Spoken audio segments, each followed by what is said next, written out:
New Orleans signed C.J. Spiller for something other than sitting on the fucking bench. 31 other passes that should have been intercepted with you. So that's why I have David Johnson on my board higher. If you're doing a live draft, wait till you're drunk to draft this guy. We welcome you to the Fifth Down. What up, Fifth Downers? You're here at the Fifth Down Football Podcast. I'm your host, Johnny Slokes. I have my partner in crime, K-Mill, today. Hey. It's not bad. No more solo shows. Yeah. Had a lot of stuff come up this week, but glad to be back, of course. I missed it, so let's without further ado hop right into it. Yeah. Episode 31. We're going to be doing our Week 4 matchups. Before we jump into that, though, we got a little bit of injuries and some news updates, so we'll jump into that first. For people that are clinging on to that Giants backfield, Jennings will not be a game time decision, but will be a game day decision. It looks like he may play, so I don't know how excited you are about that. I'm not, though. Yeah, even if I have Jennings, I'm sitting him this week. I really think they're going to limit his touches, and I don't like it. It's a situation you just want to avoid. And then even behind him, it looks like Bobby Rainey, Orleans Darkwa. It's just going to be a full-blown committee. It's just a situation you're going to want to avoid going forward. Yeah, it looks like Darkwa might actually be named the starter, and I think Bobby Rainey will probably take over that Shane Vereen role. He did get a couple of red zone looks last week, although he didn't come down with either, but I think he'll be the passing down back for that team for right now. Yeah, but wouldn't you agree that kind of limits Darkwa's, value because, Rainey is going to vulture a little bit of work, especially that red zone work, because we know that the Giants like to use Vereen in that red zone. I was even saying this even last year. I kind of like Darkwa the most out of all their backs. I kind of want to see what he can do as a starter, but I'm not real hopeful of it. Yeah, I agree. I think he's the most talented for sure for that traditional back role, but I just, I'm not too excited about it right now. From what I've been hearing, it sounds like even Paul Perkins could be in the mix too. So I think this is going to be more of a hot hand approach. It has it kind of written all over it for me. So who knows? Yeah, I think we're still a year away from the Paul Perkins show. I do think that he's probably the most talented back in that backfield. His workload isn't going to be there this year. Yeah, absolutely. I totally agree. All right. Go ahead. Okay. Well, I got a piece of news. It's probably something that you guys are all really aware of. But Eric Decker has a partially torn rotator cuff. His status this weekend against Seattle. He will be out. And right now he's avoiding surgery for what looks like the time being. But a torn rotator cuff. I know that as a medical professional that that's just not a good injury to have, and especially when you're trying to catch passes, it's not a good injury to have. So this could mean a lot more. You kind of need that to catch passes. Yeah, so and they're saying he's just going to use rest and stuff like that. But if there's any kind of a tear in there, I'm betting he's going to need surgery, and his season may or may not be done at this point. That also right now it is partially torn. So yeah, and you know what? That means more work for Enumwa going forward. I really love him, man. If you have him on your bench, man, I think that you made one of the nice stashes of the year because with Brandon Marshall all banged up, that really that guy's going to get a lot of volume now if Eric Decker has to miss an extended amount of time.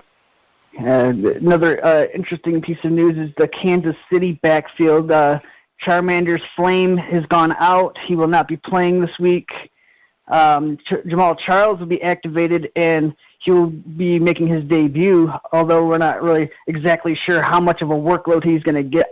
If I had to guess, I'd say he's probably going to be on a snap count, and they're going to try to ease him into the lineup. So I think that Ware will probably still be the starter, but going forward, I think it's going to be a mucked-up backfield.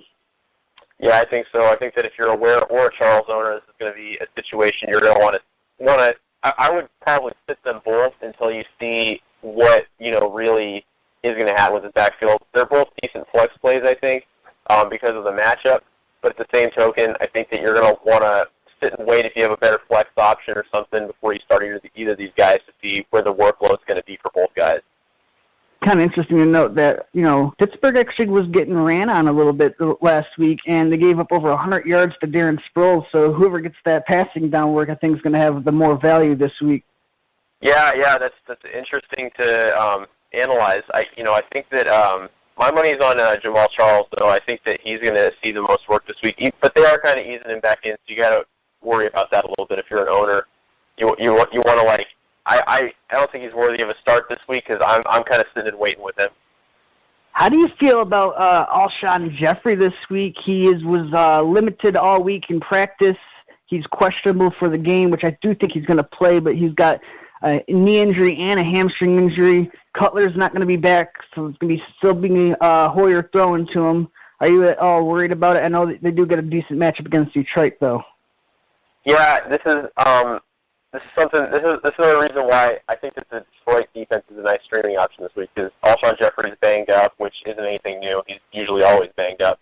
And Jay Cutler's not throwing the ball. But if there's one thing Brian Hoyer does do well, it's throw a deep pass. So, this does play to Jeffrey's favor. But with him being banged up, I do think that this shoots his value a little bit.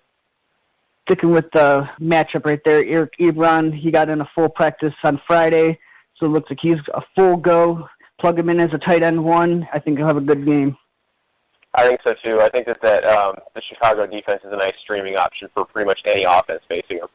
And we feel obligated to give this news out, although I'm sure a lot of you have already heard by now.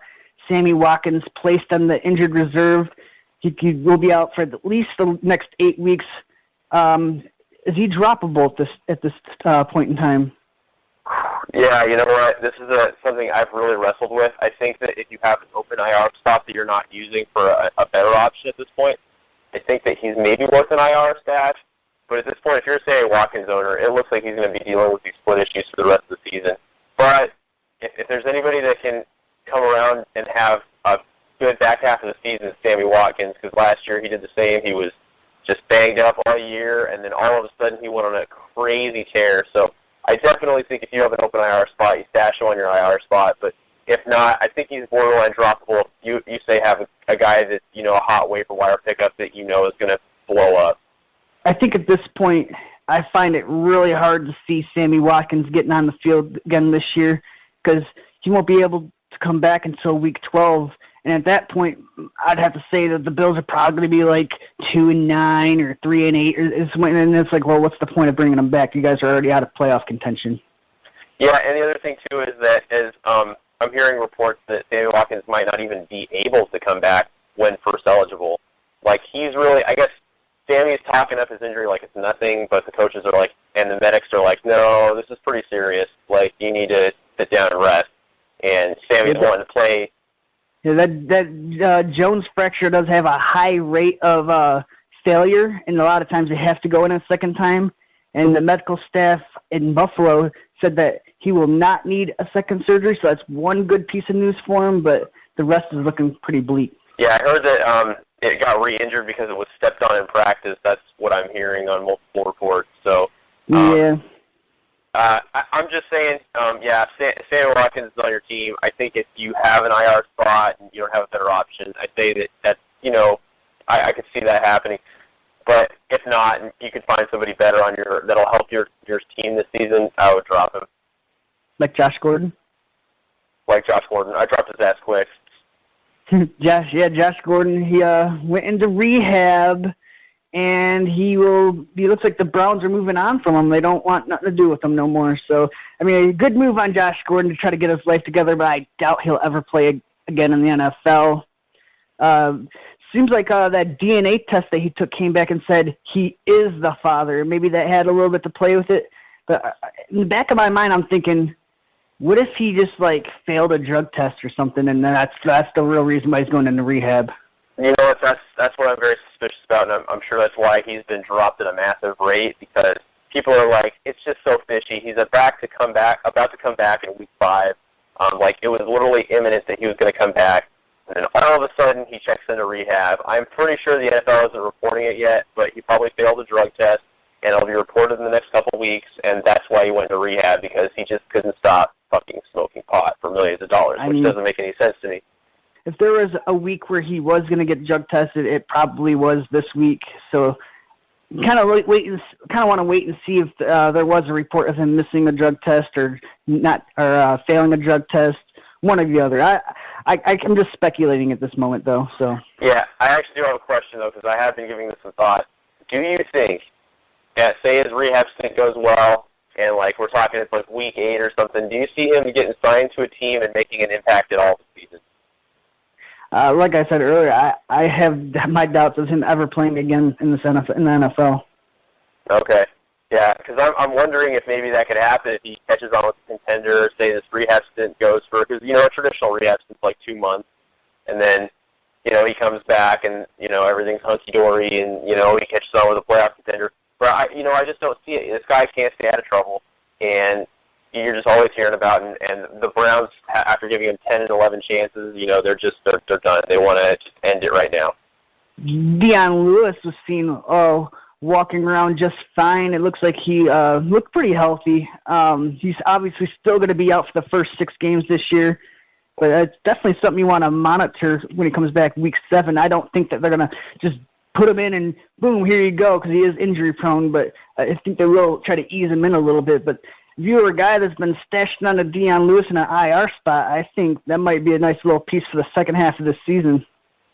Yeah, I definitely think so, too. I think he's definitely safe RB2 floor. All right. More news. Des Bryant's out week 4. That's without a surprise. We already touched on Jamal Charles playing. We already touched on Eric Decker. Russell Wilson will play. And J.J. Watt is out for the season. That's I actually do have something I do want to say about Russell Wilson. I think that's a horrible decision by Pete Carroll and the coaching staff. I think if you have a quarterback that's really banged up like that, he's an injury away from losing his season. And, he's banged up. Why start him? Just give the kid some rest.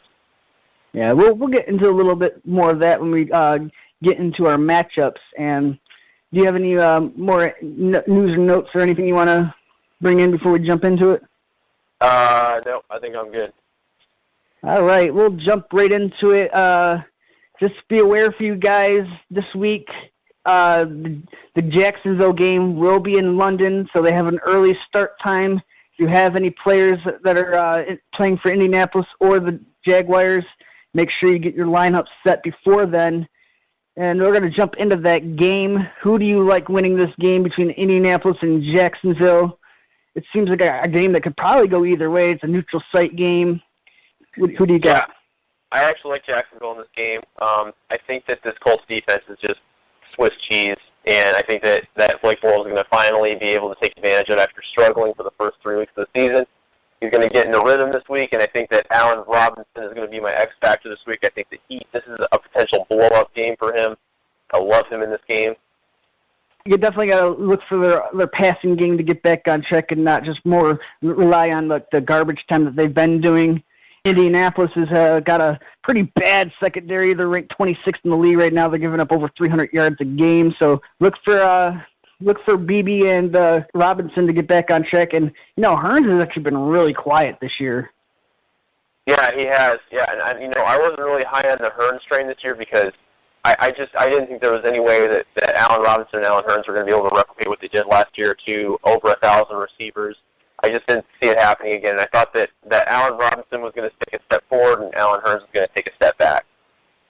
Yeah, that's exactly what we tried warning people, that Hearns is probably going to be the one that's going to regress more just for the fact that he is the number 2 receiver over there. But even Allen Robinson has kind of taken a step back too. But I think he's going to start getting back on track. He had a couple of touchdowns last week, and I can definitely see him getting one against Indianapolis. So look for Allen Robinson to be a wide receiver 1 this week.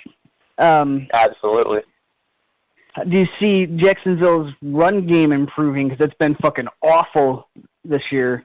Do you see them improving against this Indianapolis defense? It's hard to say because, this backfield's still kind of a conundrum, with Chris Ivory starting the season with an illness and, this and that. And, T.J. Yeldon's kind of undersized, so he's really not a good red zone running back. But he's shown flashes this year and, last year. So I do like him against this Indy defense. I think that T.J. Yeldon will have a little bit of success this week. I'm not so sure about Chris Ivory. I think that if you're starting him in your lineup, I think it's completely touchdown dependent for him. I don't know what you think on that. Well, the way I see the Jacksonville backfield, I have both Yeldon and Ivory as a sit this week. I do think if you are starting Ivory, you're really hoping for that touchdown, which it could very well may happen this week. But I think he's really, like you said, is a touchdown-dependent running back at this point. I have no confidence in Yeldon right now. He's borderline droppable from my eyes, at least. So I do think they'll have a little bit of success against Indianapolis, but I think that they'll end up ultimately just abandoning it for the passing game like they normally do. Yeah, exactly. What they really need is the backfield is very competent pass-catching running back. And I don't think either Ivory or Yeldon really fits the bill on that one. So, Julius Thomas was banged up this week as well. He popped up on the injury report. I don't think it's anything too serious to worry about. How do you see him against Indianapolis? Well, Indianapolis is surprising. They're about a middling team against the tight end. So, but I do like Julius Thomas. I think that he all year is going to have a nice little red zone connection with Blake Bortles. He showed it with Peyton Manning in Denver. I look for that to continue this week. So I think that Julius Thomas will definitely get some work this week.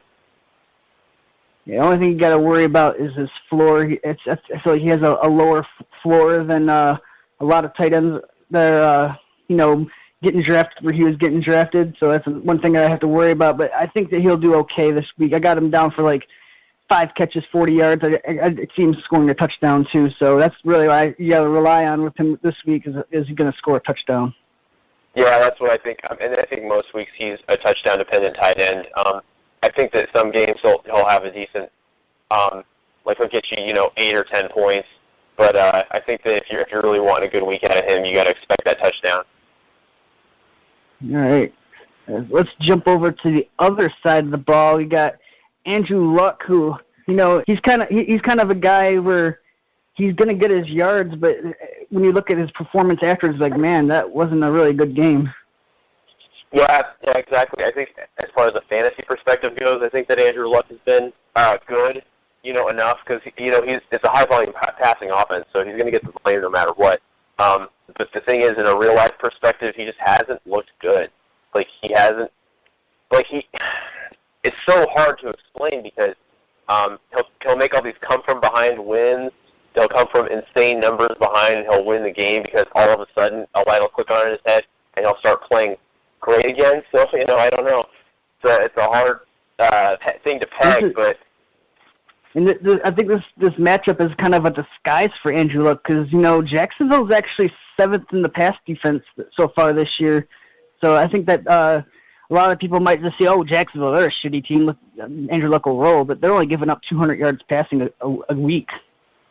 Yeah, I know. I think if anybody on this Indy offense is going to step up, it's going to be T.Y. Hilton. I think that he's going to have a self-defining game.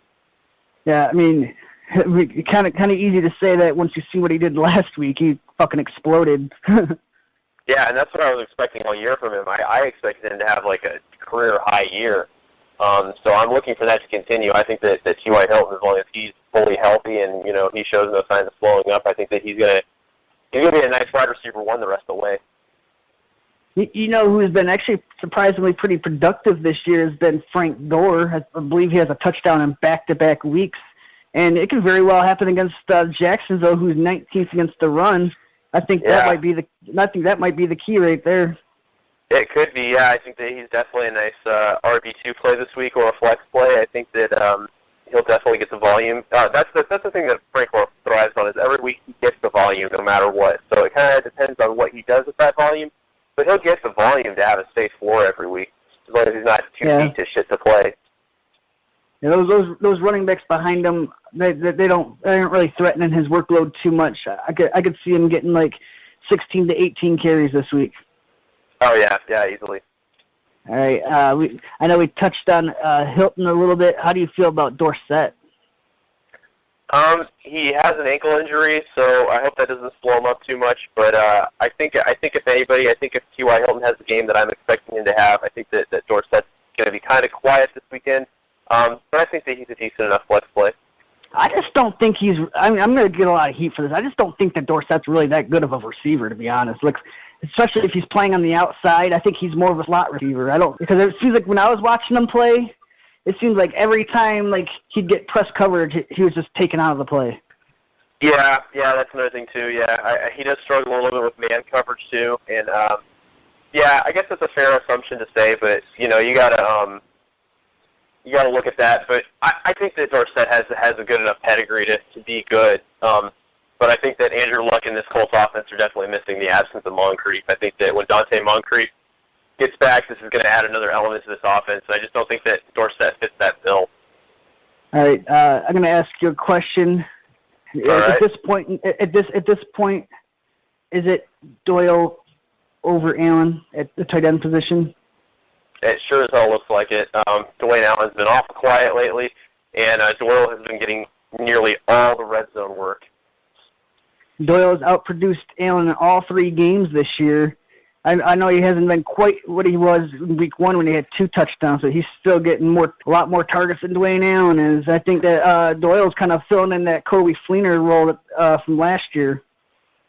Yeah, I think that Andrew Luck and him have shown quite a bit of chemistry, and he's consistently open in the red zone, so that's another thing. Dwayne Allen at his finest is a touchdown-dependent tight end, week in, week out. So, and if Doyle cutting into that work, I think that Allen's almost borderline droppable at this point if you have a better tight end. Good take. Do you have anything else you want to bring up for this game?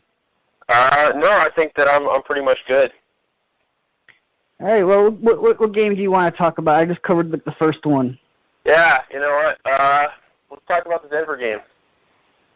Yeah, Denver fan wants to talk about the Denver game. How surprising. How surprising. All right. Denver's going on the road against Tampa Bay. Simeon, I call him Seaman, is coming off of a 4-touchdown performance. Do you think that he finally found his groove? It sure as hell looks like it.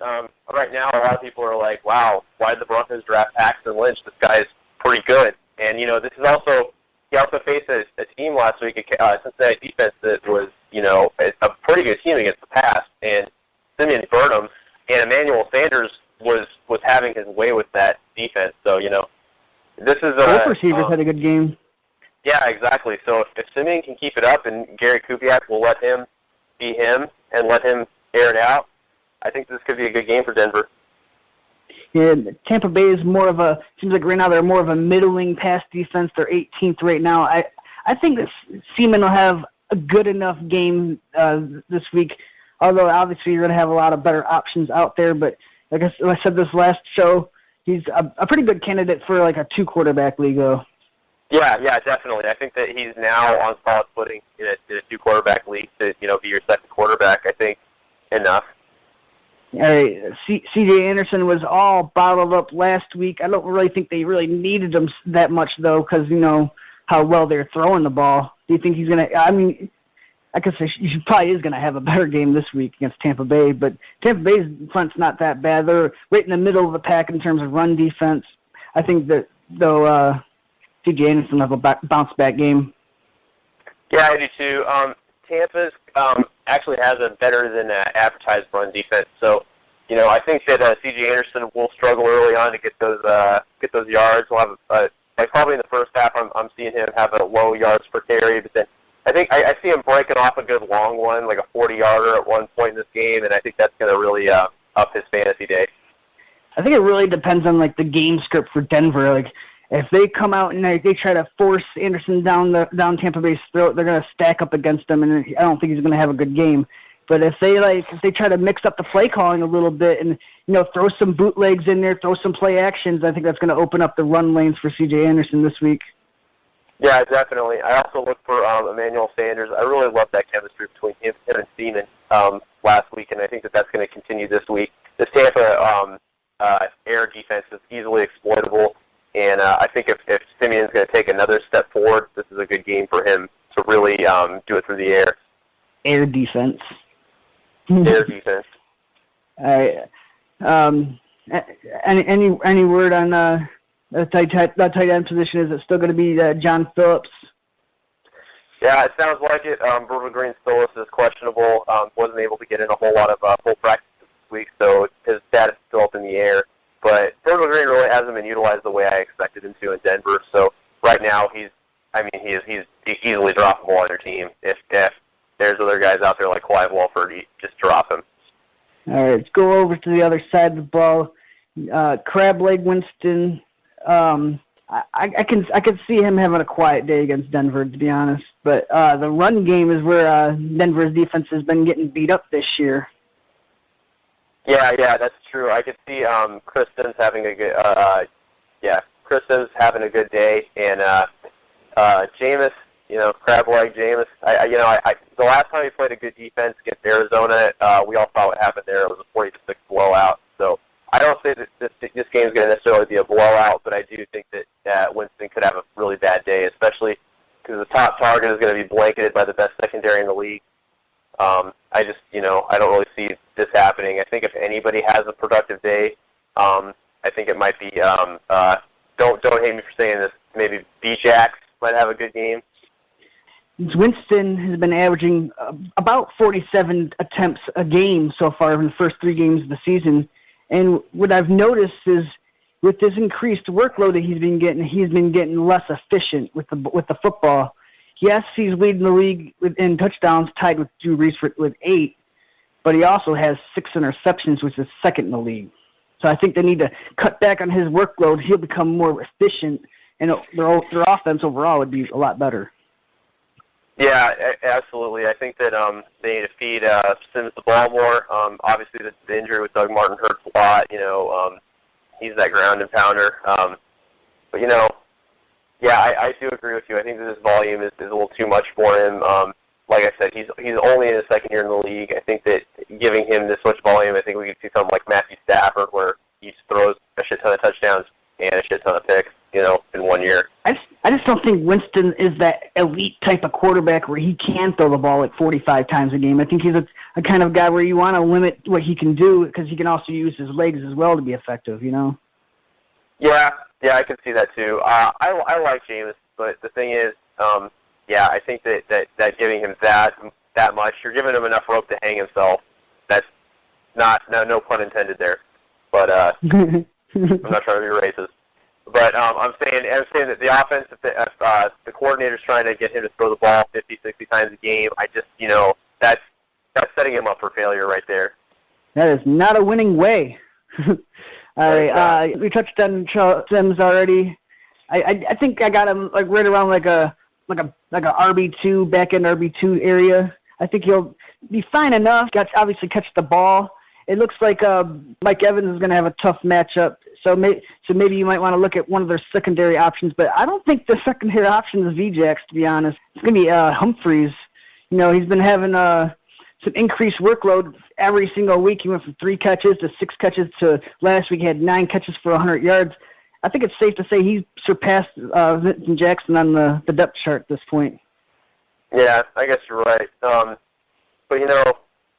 I don't know. I just like Vincent Jackson on those underneath routes. I think that's where he's going to do a little bit of damage, just some nice choppy routes here and there, and that's where he's going to do his damage against the Denver defense because Denver's not going to allow the deep ball, I don't think. And then I guess the last player we haven't talked about in this matchup is Cameron Brate. I know I threw you under the bus on TJ's War Room.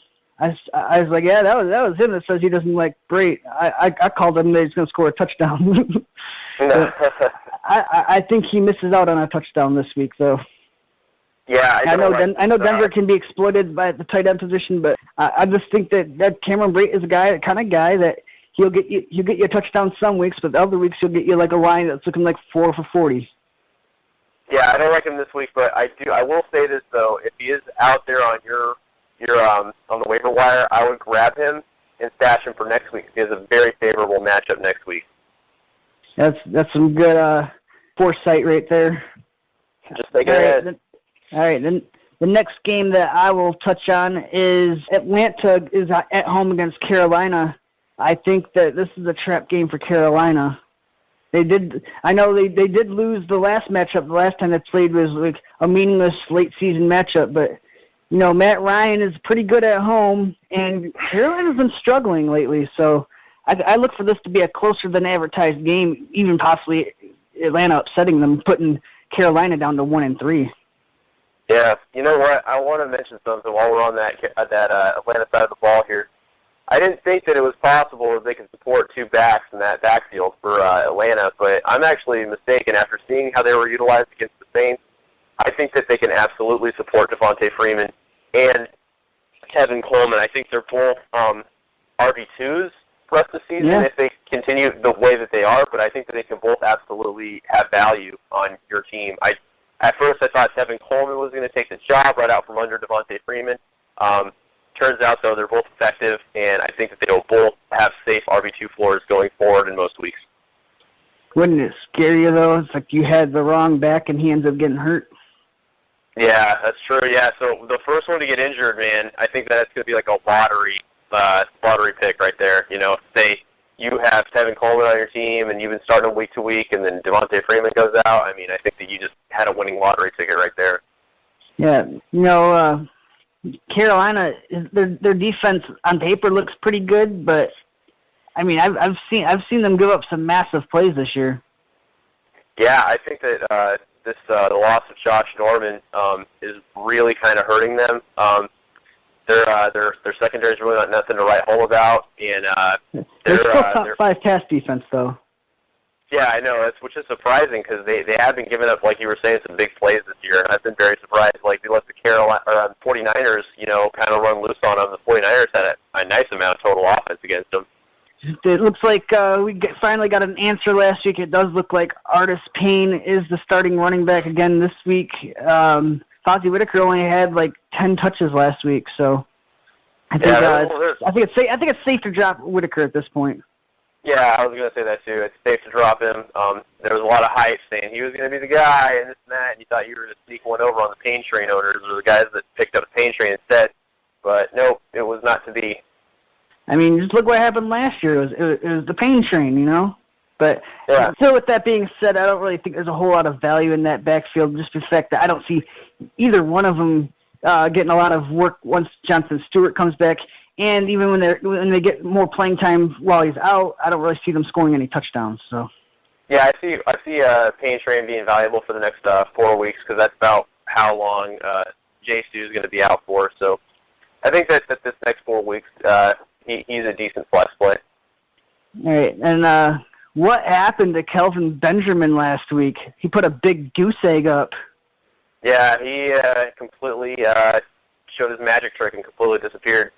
Well, it looks like Minnesota put all their effort into making sure that he did not beat them, and then Funchess just wasn't very good, so he didn't do anything either.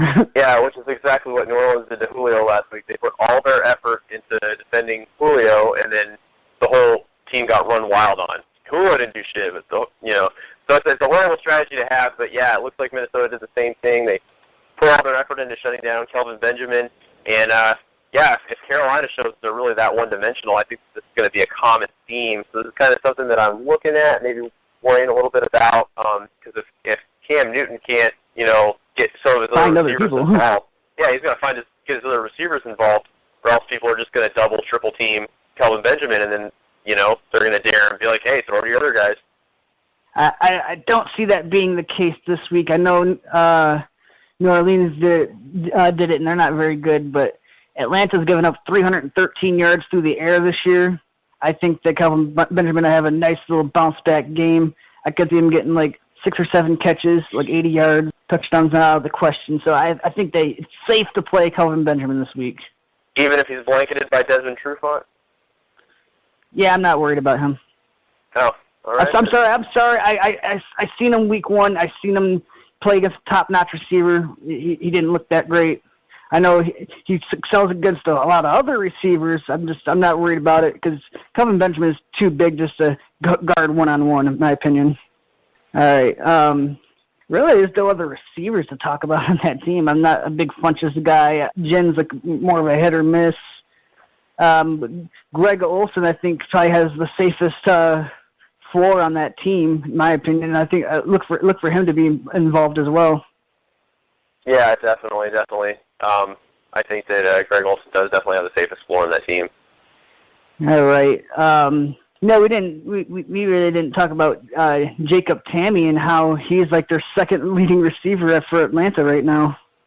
I know. Are you at all surprised by that?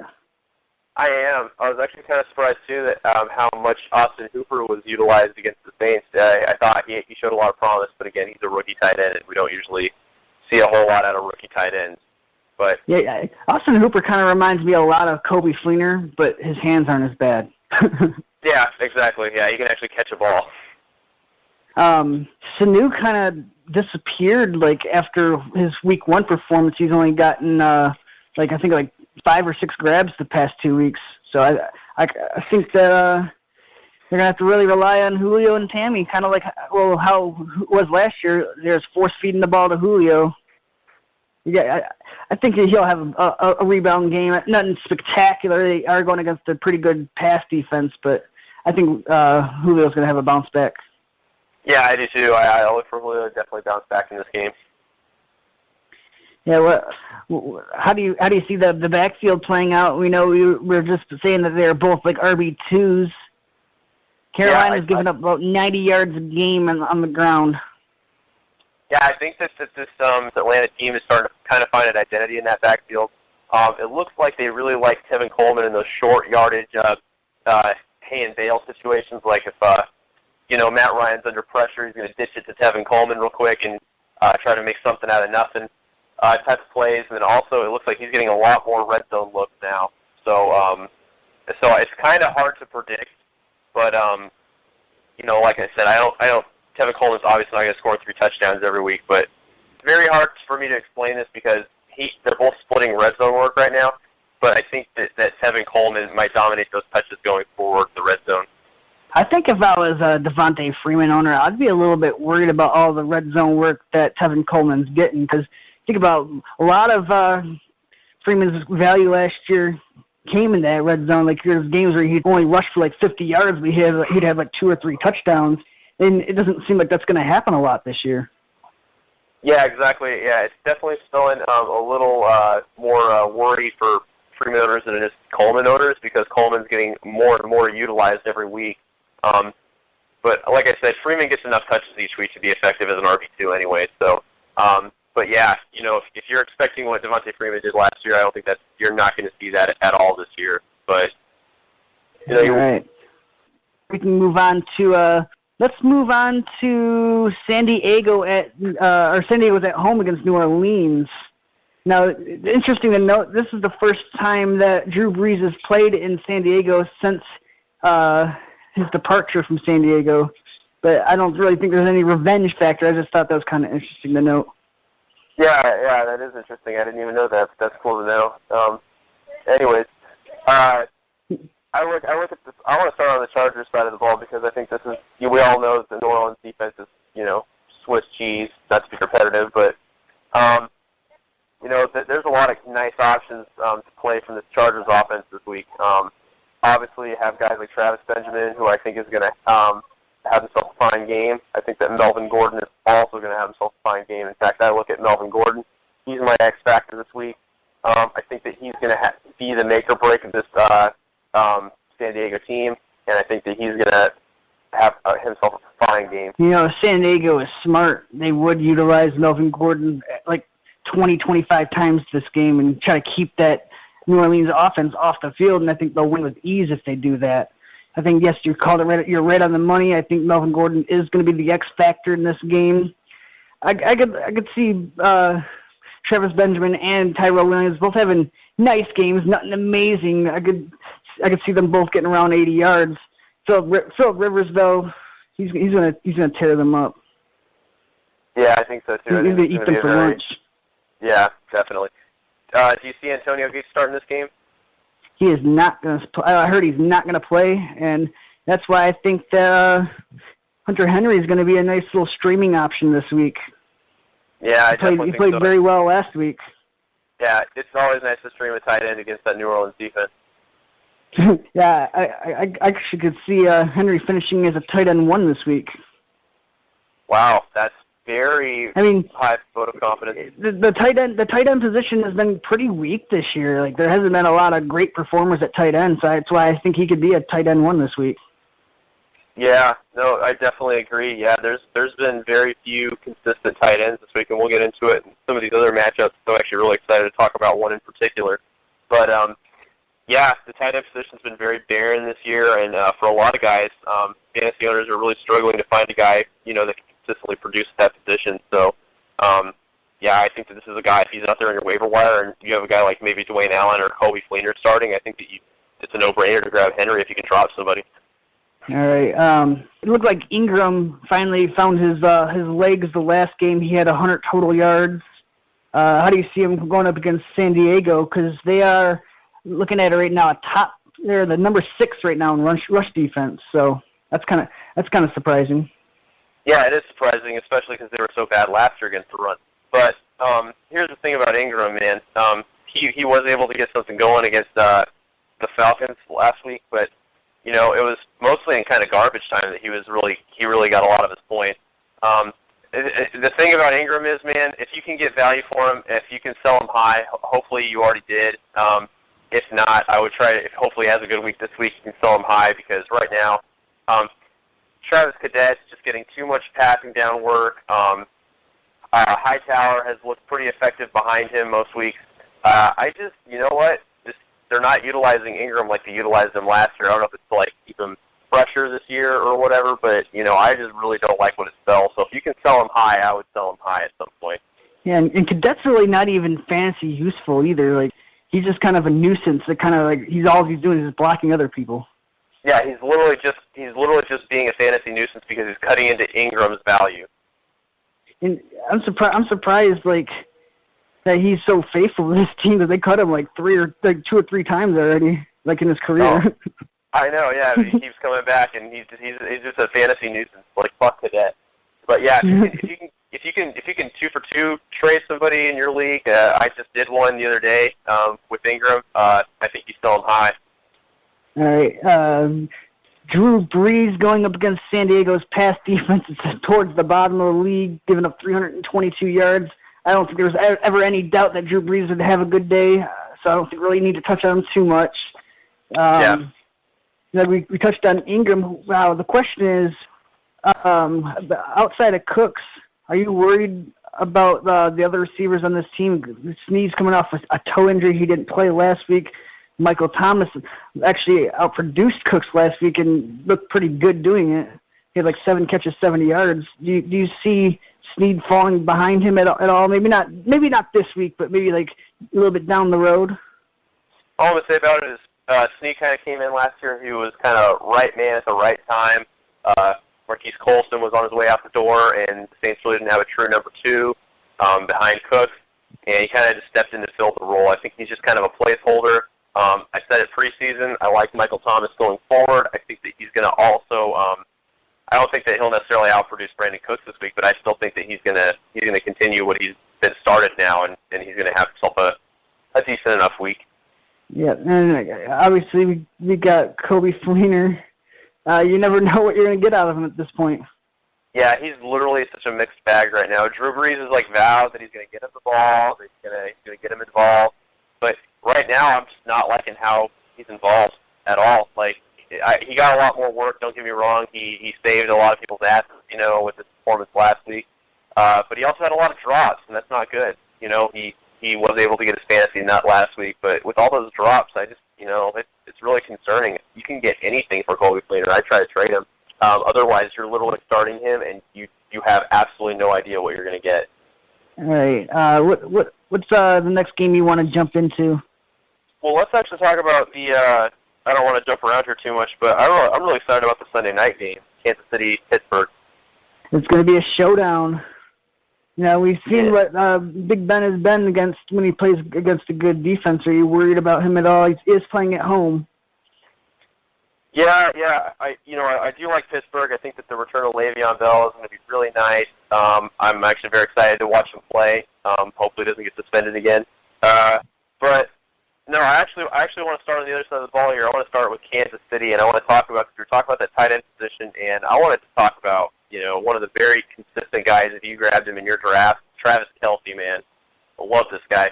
It seems most weeks, even when he doesn't blow up, he has a pretty safe floor for a tight end. So he seems like he'll fairly often get you about 10 points, but then he has those blow-up weeks like he had last week, and that's really where your money comes in. So I think that Travis Kelce, the rest of the season, is going to be top 10 tight end easily if he stays healthy. Yeah, it seems like he always has right around the same yardage, and it just really depends. Is he going to score a touchdown to put him over the top, or is he just going to be very nice? You know what I mean? Yeah, he'll either have a very nice to fantastic fantasy day, and I think that this is also going to continue. This is an exploitable Pittsburgh, as I said, air defense. So you know what? I see Kelce having a nice game this week, especially because this Pittsburgh defense, like as we were talking about, there was some success against the run, against Philly, or Philly had some success against Pittsburgh with the run game. I don't look for that to continue this week. Like I said, we got Jamal Charles on the snap. Yep. We don't know how much work Spencer Ware is going to get. So I'm looking at Jeremy Maclin and Travis Kelce and even Alex Smith for this part, having pretty good days against this Pittsburgh defense. I look at it being maybe a shootout game. I do see Alex Smith as an interesting streamer this week, to be honest.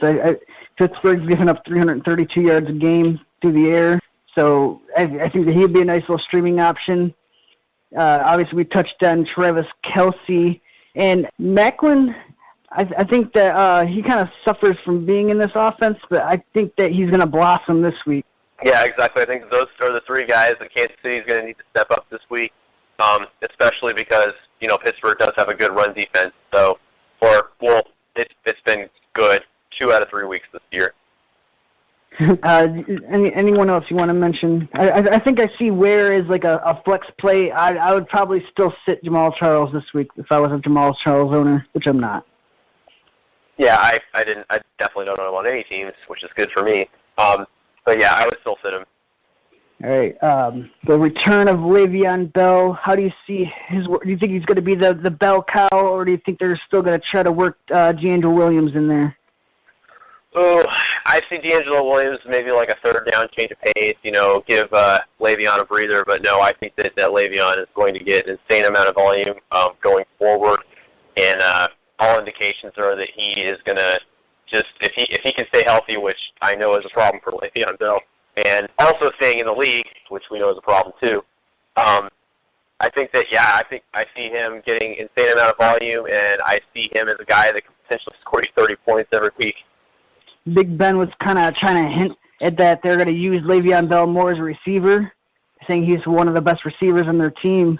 But I think maybe he's just trying to mess with the minds of opponents, because if you look at the 5 healthy games that Bell played last year, he outcarried DeAngelo Williams 125-14.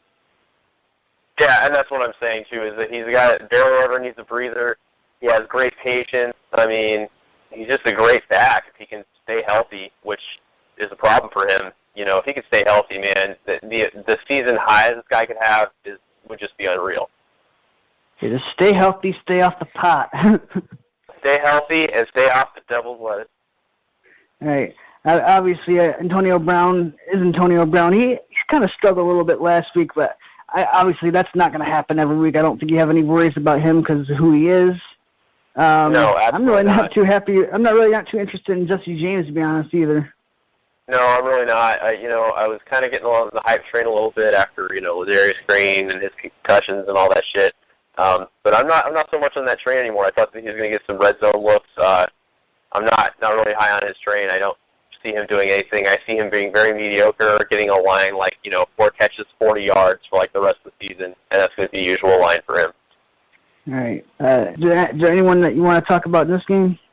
Hopefully we see some more Marcus Wheaton. I had him stashed on a couple teams, and I've actually dropped him on a couple teams because I just, it's a conundrum. But can he be that number 2? I don't know. It seems like this number 2 spot is going to be a revolving door all year. So. Yeah, with Eli Rogers being banged up right now, it looks like they really have no other option unless they seriously want to put Sammy Coates on the outside. They're probably going to roll with Wheaton. Yeah, I think that that number 2, number 3 receiver spot is going to be a revolving door all year for Pittsburgh. All right. We'll move over to a game which probably will be the lowest scoring game of the week, as we got the Giants at Minnesota. I do see this being a pretty low scoring game. With the uncertainty of Rashad Jennings, you got Darkwa and Bobby Rainey, which I'm not really expecting too much out of this from them because of the tough front that they're going against.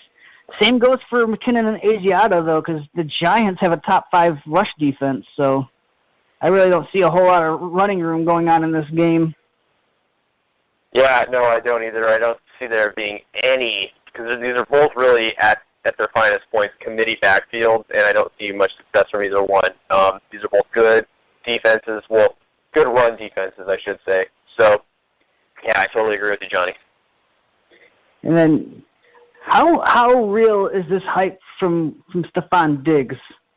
Because we kind of seen this last year where he had like a 3 to 4 game stretch where he was really good, and then he didn't do a whole lot after that. Well, you know what? Going forward, Mike Zimmer has put together an offense that kind of fits Sam Bradford, and I think that if he continues to let Sam Bradford air it out more than he did Teddy Bridgewater last year, because Teddy Bridgewater's game plan was feed it to AP, feed it to AP, feed it to AP. This year they're letting Sam Bradford air it out a little bit, so you know what? I like him a lot more than I did last year. I think that Stephon Diggs definitely going to get more volume each game this year, and I think that hype train is legit. I don't really think that they changed their offense up a whole lot. I think they pretty much have the same scheme and same kind of style what they wanted to do. What they wanted to do last year was, push the ball down the field, but Bridgewater couldn't really do that, but they did find success with those intermediate routes that Diggs likes to run. But now with Sam Bradford in at quarterback, they are able to push the ball down the field. So I think that's like really the main difference. Yeah, no, and that's what I meant too, is that Sam Bradford, he's got a better arm than Teddy Bridgewater. So I think that definitely suits Diggs better, because Diggs, even with the hype train last year, was legit. I had him on a couple of my teams, and he's such a good route runner, and he's so precise, and he barely makes mistakes. I mean, everything that we're hearing from these coaches has got to be legit. So if he's available in your league via trade, I think that, man, he's a nice option the rest of the season. After looking at a lot of film on Sam Bradford from last year, it would look like a lot of it wasn't really his blame. Obviously he's got to take some of the blame because he's a quarterback, but he had a lot of nice throws that were deeper down the field in Philadelphia, and they just flat out dropped the balls. Like Philadelphia was one of the league leaders in passes dropped last year, and actually Sam Bradford is one of the more accurate downfield passers in this league. So I think that maybe they found something there. Maybe they had a reasoning behind giving up 2 top-round picks, Yeah, maybe they did. And you know what? Sam Bradford still is a very young quarterback. He's been bounced around, couldn't stay healthy, his first couple years in the league. And there's so much untapped potential, I think, with him. A lot of people call him a bum and this and that, but I'm still looking forward to seeing what he can do. And then, obviously, outside of Diggs, they don't really have much else to speak of other than Kyle Rudolph, who is actually looking like a legit tight end 1 at this point in the season. He's got like the most targets out of all tight ends so far. So, are you finally on the Rudolph train? I'm getting there. I'm finally easing onto it. Now with AP out, I think that Rudolph is definitely a more usable option now. Sam Bradford even went as far as to say that Kyle Rudolph is his most reliable target because he's so big that he knows he could just throw it up there and be pretty confident he's going to come down with it, which I think that's a bit of a stretch, but you could obviously see that Sam Bradford's really comfortable with him. Yeah, I think so. I think that they've shown great chemistry so far in the first couple of weeks, and I think that going forward that's only going to continue. I mean, just look at last week when on Rudolph's touchdown. It was just basically just a ball that Bradford just lobbed up to him, and he just came down with it and scored. So he's really, really liking Rudolph. And then we'll go over to the other side of the ball real fast. You got Eli Manning, who's pissing me off this year. You got a committee backfield. And you got OBJ, which I think his better days are still ahead of him. It's probably not going to be this week, but a little bit further down the line, I think that he'll start doing what OBJ does best. Yeah, I think so too. I think that it'll eventually happen. I think that this is a week where, where you drafted him, you have to start him, as your top receiver no matter what. But I think that he's not going to have that blow-up game this week. This is just too good of a Minnesota defense, and especially if Xavier Rhodes plays, I think that's going to be kind of troublesome for him. But his better days are ahead. Hopefully he's not throwing tantrums, getting hit back in the face by a kicking net. Let's hope not, at least. There's an interesting meme where it showed him, had tears down his face. I thought that was fucking funny. Yeah, I think he's an emotional guy, but I think I'm like, okay, man, dude, it's a game. Chill out, I think that Sterling Shepard is a legit wide receiver 3 at this point, though. He's been doing some things this year. I think lots of it has to do with OBJ. They're all focused on him, and they just leave him one-on-one, and then he's been making plays. Well, at the start of the season, I was kind of worried about what kind of workload he was going to be getting, with OBJ, dominating the target stuff. But I'm actually on the Sterling Shepard train now, finally. I was kind of starting to get on that start of the season, but I'm finally on it now. I think that most weeks he's going to have a safe. Actually, I think he's really an every week wide receiver 3. That's what I was saying, yeah. Yeah. I think that he is a very safe floor week in, week out. I have him as a tough sell as a starter this week, though, going against Minnesota. I think that he's more of a sit, but definitely a good, nice guy you can rotate in with your flex position. Yeah, absolutely. I think that he could be a nice, borderline flex option this week, even though he has a tough matchup. All right, well, we'll just go over to Dallas at San Francisco. Prescott, I told you he's going to get his first touchdown, but, it seems like a team that can move the ball really good down the field. It seems like he has a lot of long drives. They struggle mightily in the red zone. Yeah, definitely. And Elliott really hasn't stepped up for the most part. He's gotten his touchdown. Last week he showed a little bit of a promise. His yards per carry went up a little bit. But he's got to step up in the red zone for this Dallas offense to be more efficient with it. Yes. Elliott had a massive workload last week. He had 30 carries. So I think that's something that can probably continue this week against San Francisco. I mean, they're not the greatest team on the run. They're giving up 122 yards a game. So I look for Ezekiel Elliott to come close to that mark. Obviously, Morris is going to take some carries, which he did vulture a touchdown away from him. So that's another thing you still have to worry about. Yeah, I love that. I don't have Elliott on any teams, well, except for one, like an experimental public league. But any of my money leagues, I don't have Elliott on any of my teams, and I love it when I see Elliott owners just getting fucked like that. All right. Dez is going to be out. Who do you see as far as receiving the ball? Who's going to be the one that's going to step up? Terrence Williams. No, I'm just kidding. Don't laugh. Actually, I see more of a Cole Beasley showing time in, time out this year that he's Dak Attack's favorite target. Him and Jason Witten, so I look for their workloads to increase. Yeah, Beasley's been surprisingly productive in PPR leagues. Yeah, I know he doesn't. I think he has one touchdown, but he's been surprisingly productive. I think he's definitely a receiver 3 this week. Yeah, I do too. I think that this is a good week for him to have that safe flex wide receiver 3 floor. And then, obviously, like you just said, Witten's another nice safety net for the young quarterback. I think he'll continue doing what he's been doing. Are you ready to jump over to the other side of the ball? Let's do it. I promise that. It'll be fast. There's not a whole lot to speak of over here. You got Blaine playing Gabbert. There's a little blurb about Chip Kelly saying the reason why Colin Kaepernick's not the starter is because he's not healthy. Does that say a lot about Gabbert?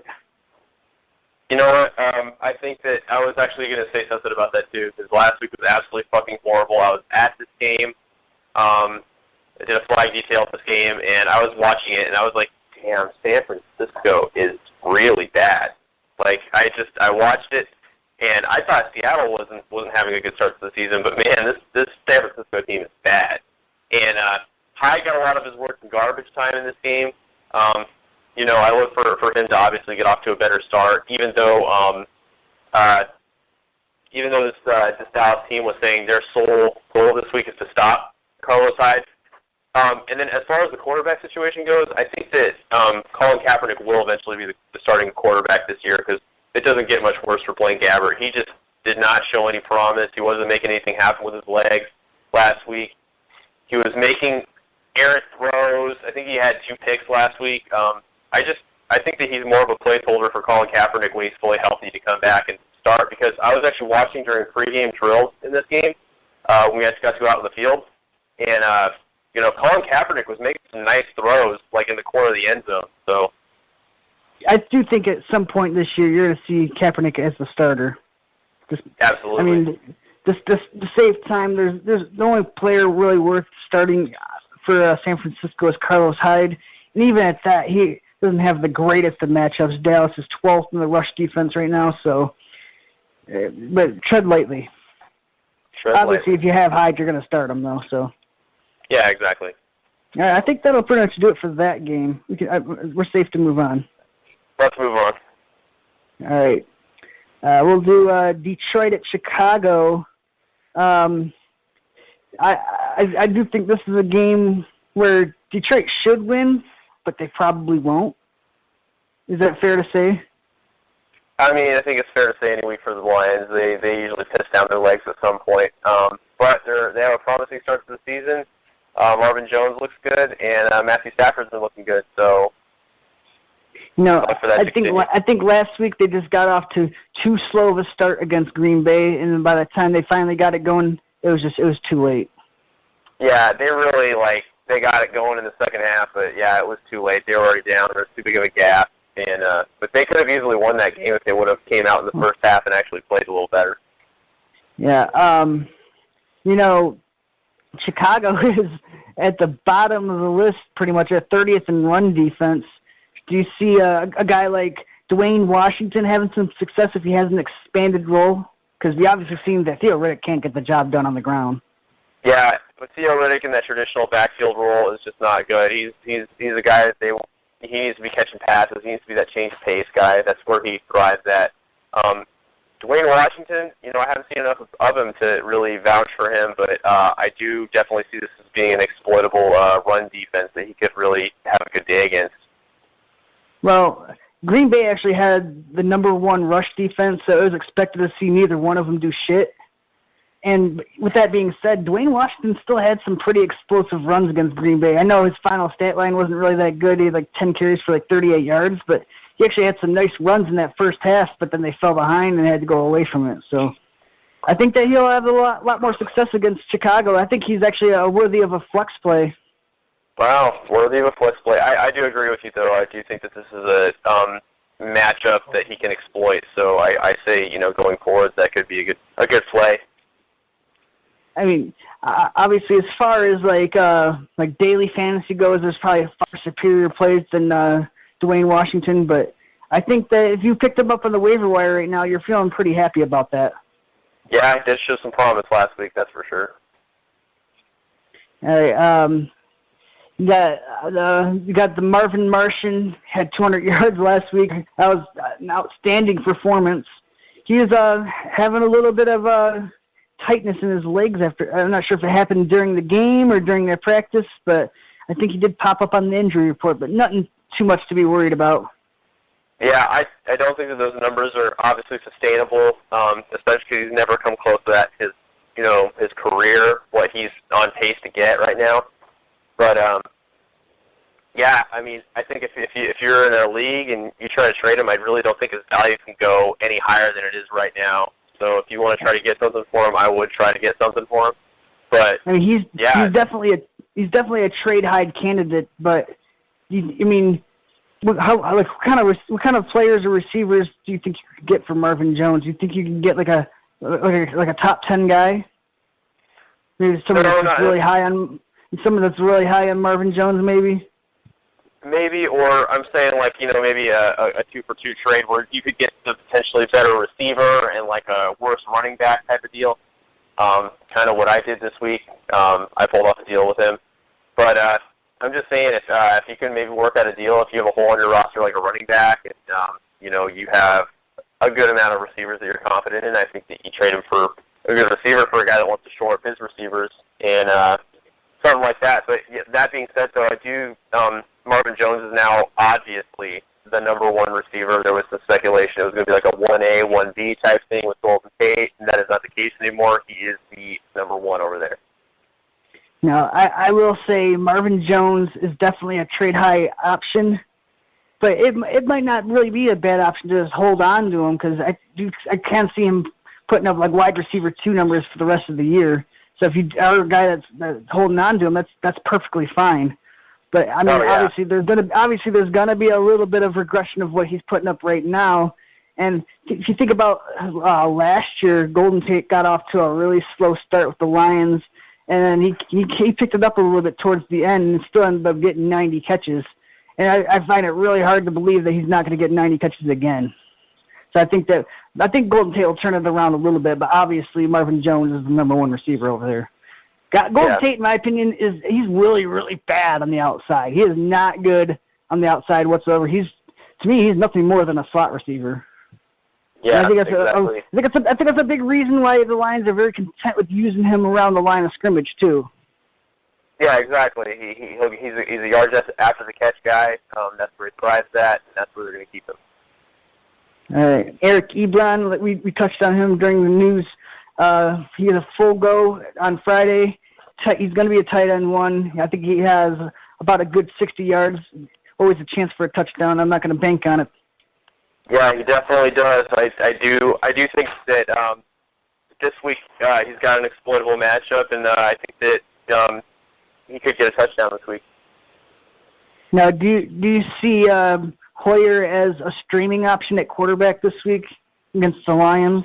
I think he's an interesting option. I also think that it's going to go one of two ways, and I think it's going to go the opposite way. I think that the Detroit Lions defense, I'd rather stream them than stream quarterback or Hoyer at quarterback because banged up Alshon Jeffrey, fusing run game in Chicago. I see this as being a week where that Lions defense could actually potentially shine.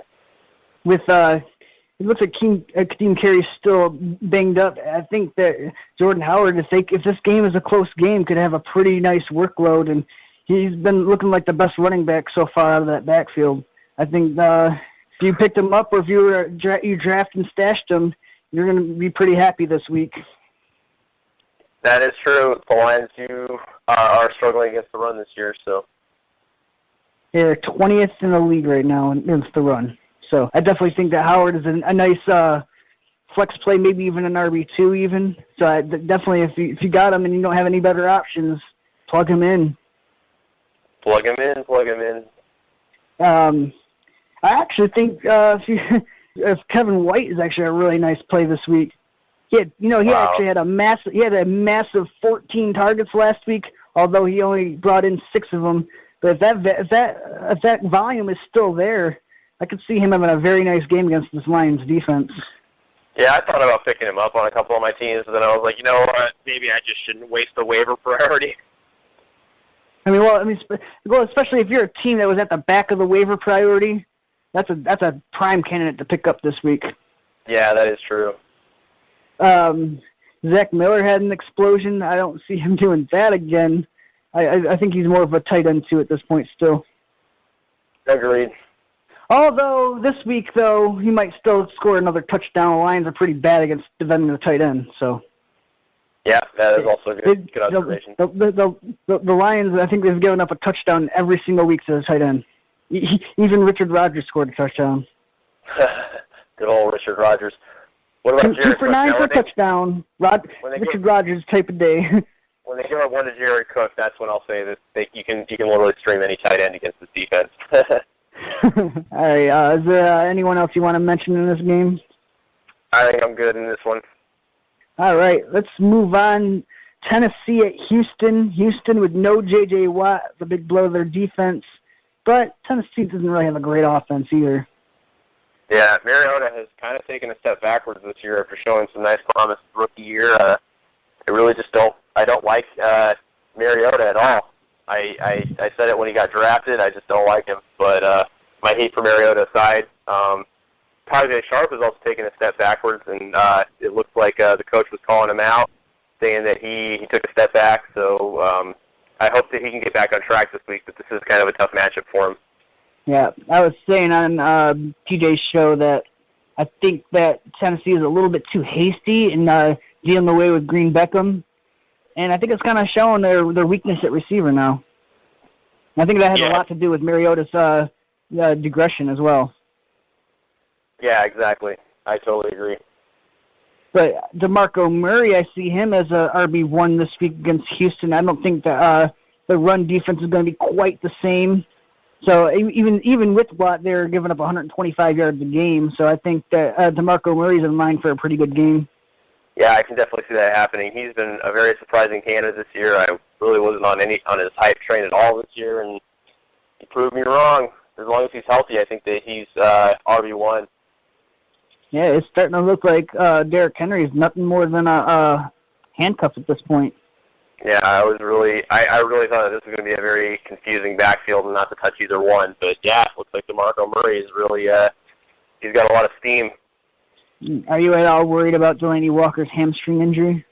It is a little bit concerning. Like I said, I was kind of concerned about this backfield, so that's why it kept me from drafting him a lot of my teams. But I think that yeah, it's definitely concerning if you're a Delaney Walker owner because, he proved me wrong this year. He was getting utilized just like he got utilized last year, and he is an obvious top 3 tight end. So, yeah, that's a big blow to your team if you did draft him.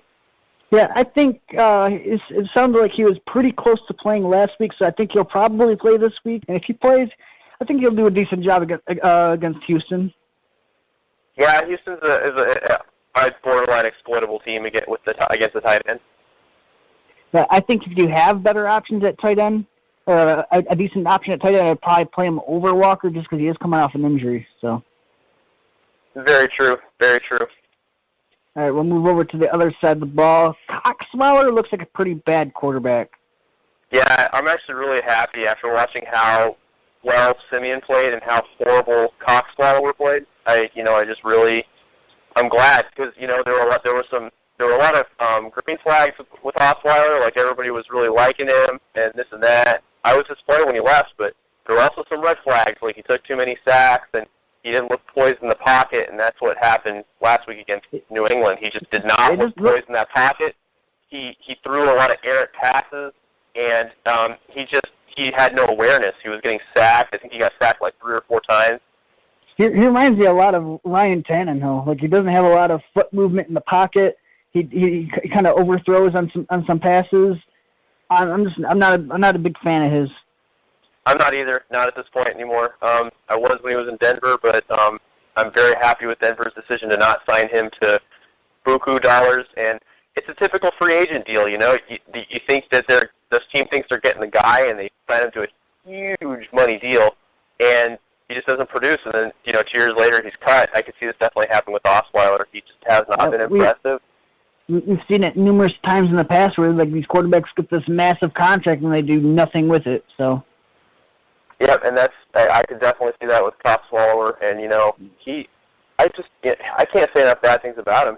He looked so lost against New England, and that was a game where I thought Houston was going to win easily, with Brissett playing and everything like that. And it clearly fell on his shoulders. Like Lamar Miller had a nice productive game. DeAndre Hopkins was a disappointment because of his quarterback, so was Will Fuller. It literally that loss fell on Brock Osweiler's shoulders. Yeah, I do think that this is a week where the Coxswaller is going to swallow the cock. He is going up against the number 12 pass defense, and they're giving about 240 yards a game. Do you think he can even reach that mark? It's going to be hard to see. I sure as hell don't see it. I think that his awareness in the pocket is just going to make him struggle. I see him taking a lot of sacks this week, which also makes that defense a good streaming option this week. All right. Lamar Miller, I'm still waiting to see better efficiency out of him. I do think this is the week where he's going to score a touchdown finally, though. Osweiler? No, Lamar Miller. Oh, Lamar Miller. Okay, yeah, I was going to say. I was like, yeah, we've been waiting a long time for that. I thought you said Osweiler, but you said Lamar Miller. Okay. Yeah, no, I think that this is the week that he does score a touchdown. He's been knocking at the door. He's been having productive weeks. He's been getting the volume. So if he can get a touchdown, man, he's going to start blowing up. He can get one week in, week out. Obviously, Hopkins is normally going to get the volume over there, so I don't really think you got to worry about him too much. Will Fuller looks like he's starting to take a step back, though. Yeah, and I thought that was going to happen too. He had a fast start to the season, but he just showed those drops. I think that he's just inconsistent right now. I think he's always going to be inconsistent. I think that the only safe option really this week is DeAndre Hopkins. Yeah, I think like even though his stock is starting to come down a little bit, I think he's a sell low candidate. Like you could sell him low and just salvage something out of him. Yeah, I think so too. Yeah, he looks like he's going to take a big step back rest of the season. I was kind of surprised to see this stat line last week, but their tight end Griffin, he actually had 8 catches last week. They're not a team that's known for using their tight end at all, though. Well, I think Osweiler was just struggling so bad with throwing the ball, he just had to make those last-ditch efforts to his tight end, and that's why. He had 8 catches, but he didn't have a lot of yards. Yeah, but that's what I'm saying. His usage goes from Osweiler, he's trying to boost his stats at the end of the game after having a horrible game, and he just, get those last ditches to his tight end. All right, I think we could safely abandon this game and move on to a different game. Let's do that. All right, Oakland at Baltimore. Oakland looked like their defense finally came alive last week. They gave up only 10 points. Do you think they figured something out? Talking about Oakland, I think that this offense did take a nice step forward. I didn't get to watch the game, so I'm actually kind of behind on this one. Yeah, they beat Tennessee 17-10. It looked like their defense looked like what we all expected them to look like this year, but I'm starting to think that maybe their defense just really isn't that good. I think they'll have a fine enough game against Baltimore, though. Baltimore's offense isn't really that scary, but I definitely see Baltimore winning this game ultimately. Yeah, Baltimore is becoming a sneaky playoff team this year. They're grinding out games and winning them. They're not doing it pretty. They are a very just not exciting team at all, but they get it done in real life. All right. You got Derek Carr. Do you see him having a top 10 week this week against Baltimore? Baltimore has actually got a pretty good defense thus far. They're number 3 in pass defense. They've been very solid lately. I do see Derek Carr having a decent enough week. I think that he's more quarterback 2 territory this week. This is a better than advertised defense with Baltimore, so got to look out for that. Latavius Murray, he's been getting the bulk of the carries, but he's still losing a lot of work to his backups. I think, though, he's got a 3-game touchdown streak. I can see that streak continuing. I know that Baltimore also has a pretty good run defense, but he's proved it before the last couple of weeks. So he doesn't need a ton of volume to get in there. Yeah, exactly. And, even with his work getting somewhat vultured here or there, he seemed to always be consistent with that red zone guy. So I think as long as he's that red zone guy, he's a good bet to get a touchdown week in, week out. And I'm kind of pissed off that he's in a committee right now because Oakland's offensive line looks like they're starting to open up some holes. But for all 3 of the running backs that are getting the ball, the running backs behind him are actually doing pretty well too. So, I'm really kind of pissed off at that committee. Yeah, fucking Jack Del Rio. Jackass Del Rio. That committee's like chopping the end of my dick off right now. Just a tip. Yeah. Murray Cooper's coming off a couple of disappointing performances, but who hasn't really been that disappointing this year has been Michael Crabtree. Yeah, he has been surprisingly stepping it up this year, and that could definitely continue this week. I don't really think he's that surprising. He's kind of picking up where he left off last year. Like he's pretty safe for 6, 7, 8 catches, like he's been doing. Would you say he's more Oakland team is like a 1A, 1B type team at receiver, or do you think that Amari Cooper is still the definitive number 1? Well, I think when the game is on the line, I think they're going to lean more towards Amari Cooper. I do think he's the more talented of the 2 receivers. But from a volume standpoint, it looks like they're both plays that you can play every week. All right. I guess we can move over to the other side of the ball. We got Joe Flacid throwing against Oakland defense that's given up 340 yards in the air. They're dead last in pass defense. Looks like another nice streaming option this week is Joe Flacco. Yeah, I think Flacid might have an actual good week. He's a nice streaming option this week against the Raiders defense that is very exploitable through the air. They have a horrible air defense, as I have coined this week, I guess. And you know what, especially with this running back committee being a complete conundrum, nobody knows what it is. With Kenneth Dixon now entering the fold, you know, who knows at this point, you know, with that running back committee. So I see, dare I say, Steve Smith Sr. having a good game. Mike Wallace, you know, I don't even know who I can say is going to have a good game out of these Baltimore receivers because you just never know week in, week out. But I think that Flacid has the safest floor of any Raven offensive player. Yeah, with the uncertainty that they have at receiver, a lot of times it is best just to go to the guy that's throwing the ball, and that's Joe Flacco. So, I was hearing about the coaching staff saying that they do want to shake things up in that backfield. I'm not really entirely sure what that means. I know they've been splitting the carries pretty much down the middle, but they've been naming Forsett starter. Maybe Terrence West gets start, which I think he's looked a little bit better than Forsett, but not a whole lot better. Yeah, and I'm actually looking. Keep in mind that Kenneth Dixon is going to be returning week 5, so maybe that's what they're talking about, shaking up the backfield. Maybe Kenneth Dixon ends up becoming the starter. Obviously, it's not going to be right away, but maybe like week 7, week 8, I could see him starting by then. Yeah, I can definitely too. I think there's a widespread belief that Terrence West and Justin Forsett can't get the job done, so they're going to give the ball to Kenneth Dixon when he is fully healthy. He looked like the best player in preseason. I still think that he is the best player there as far as a talent standpoint. I really think if Kenneth Dixon is healthy, here in a couple of weeks we could see him potentially being a starter because neither one of the other two has been very effective. They were talking to Terrence West all off season. They were talking up Justin Forsett a little bit, and neither one of them can get the job done. So I say you throw in some fresh blood and let Kenneth Dixon do it. Yeah, last week was a Steve Smith week. Michael Wallace didn't really do a whole lot. It's kind of hard to predict at this point, you know. But you got to think one of them is going to be pretty good this week going up against Oakland. So. Yeah, if I had to put my money on one of them, I think I'd say Mike Wallace, just because he's more of that downfield burner type guy, and I think that he could really stretch the field. I think if I had to put my money on who's going to do some damage this week, it's going to be Dennis Pitta. That's very good. Dark horse. He's been getting the targets. He's been pretty surprising this year. Yeah, like you said, he's been getting the targets. I think he's a tight end one this week. Yeah, I definitely think that this is a defense where he could have a very good week again. All right, so I think we sufficiently covered that game. We can move on. Let's talk about Washington is at home against Cleveland. I love it.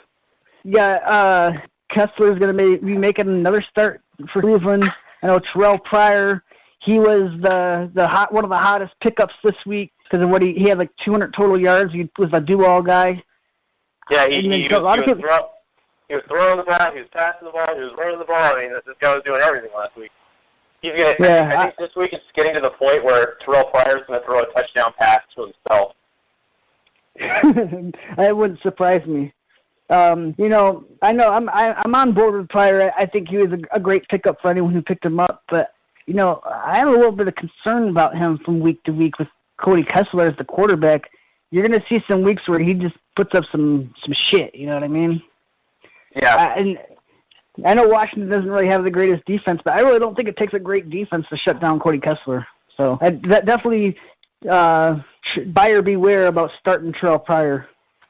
That's what I said.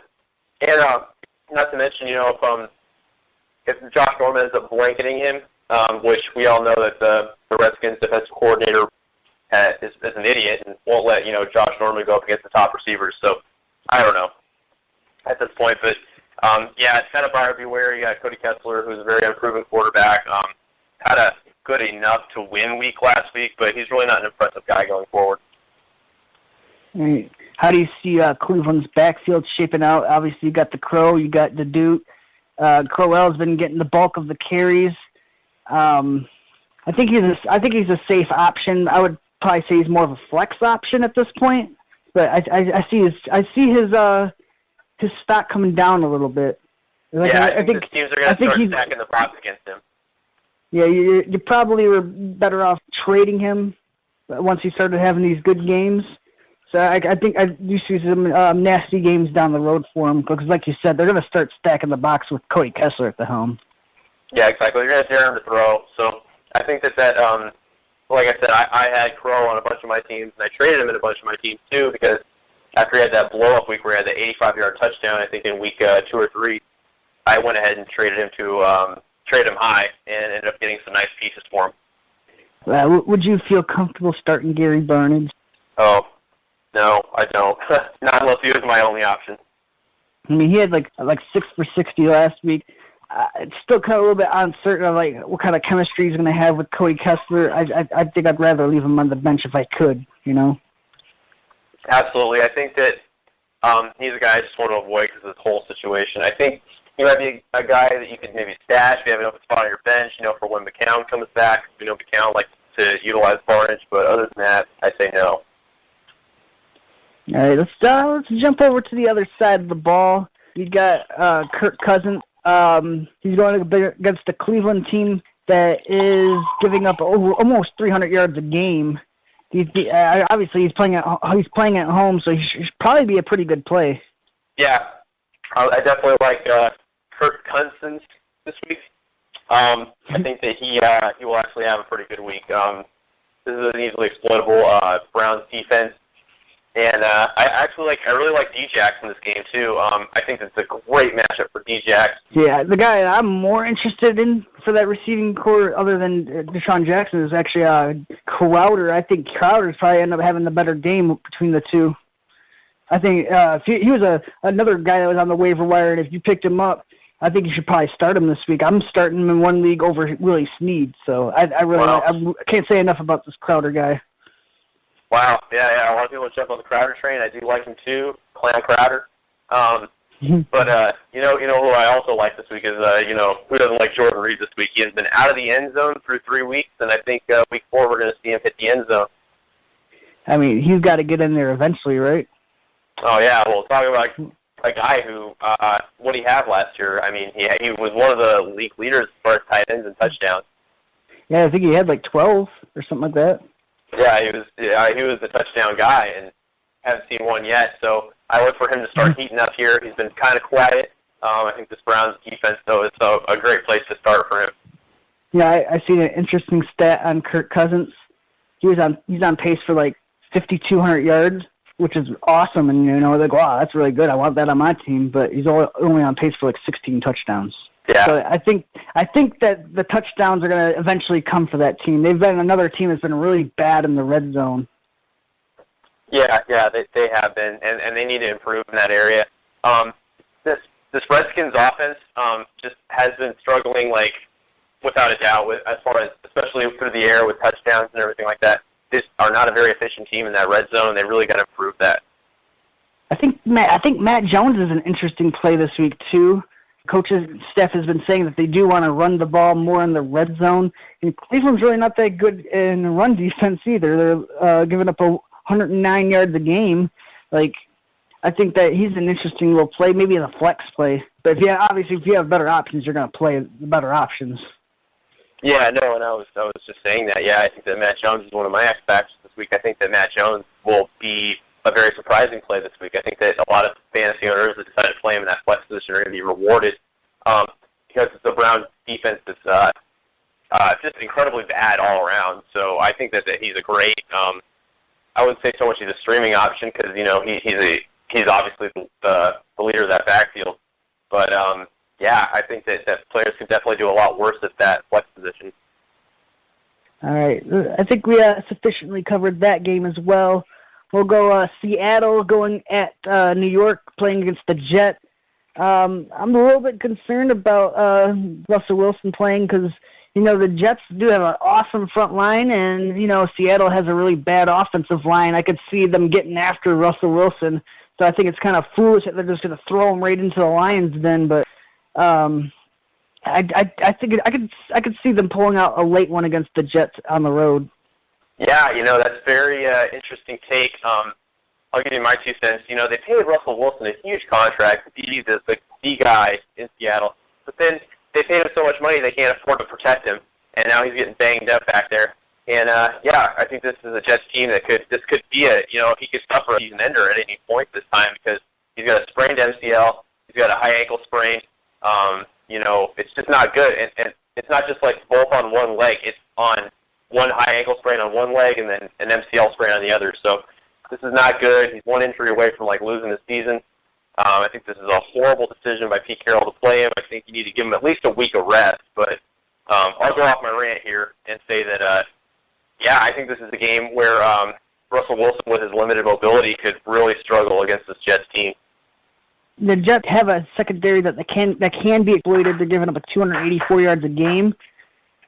But, like I said, that defensive line is going to hold Wilson in check because, he's going to have to be more of a pocket passer this week. So I think look for a lot of short passes to Baldwin. I think Baldwin will get a lot of short receptions. I don't know how much he's actually going to do with it. I know last week I said he wasn't going to do much with all these short receptions, but he actually turned one of them into a touchdown. So I think Baldwin's a nice little play.